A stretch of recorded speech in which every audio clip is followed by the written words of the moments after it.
ఓం శ్రీ గణేశాయ నమః. ఓం శ్రీ గురుభ్యో నమః. ఓం శ్రీ సరస్వత్యై నమః.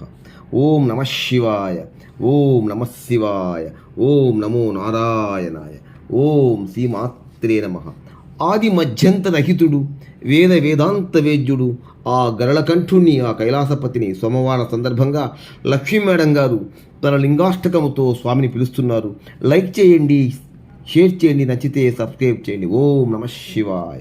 ब्रह्ममुरारिसुराचितलिङ्गं निर्मलभासितशोभितलिङ्गं जन्मजदुःखविनाशकलिङ्गं तत्प्रणमामि सदा शिवलिङ्गं देवमुनिप्रवराचितलिङ्गं कामदहनकरुणाकरलिङ्गं रावणदर्पविनाशनलिङ्गं तत्प्रणमामि सदा शिवलिङ्गम्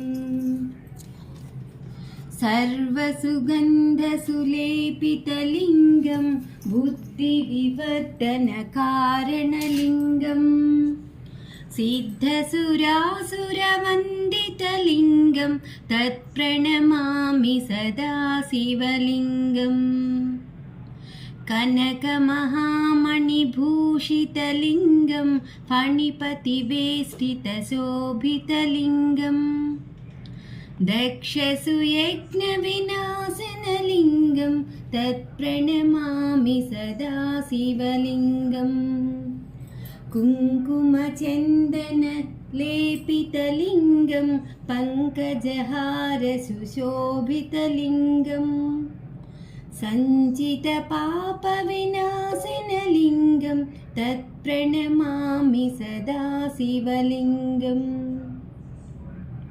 देवगणार्चितसेवितलिङ्गं भावैर्भक्तिभिरेव च लिङ्गम् दिनकरकोटिप्रभाकरलिङ्गं तत्प्रणमामि सदा शिवलिङ्गम् अष्टदलोपरिवेष्टितलिङ्गं सर्वसमुद्भवकारणलिङ्गम् अष्टदरिद्रविनाशनलिङ्गं तत्प्रणमामि सदा शिवलिङ्गम् सुरगुरुसुरवरपूजितलिङ्गं सुरवनपुष्पसदाचितलिङ्गं परमपदं परमात्मकलिङ्गं तत्प्रणमामि सदा शिवलिङ्गम् लिङ्गाष्टकमिदं पुण्यं यः पठेत् शिवसन्निधौ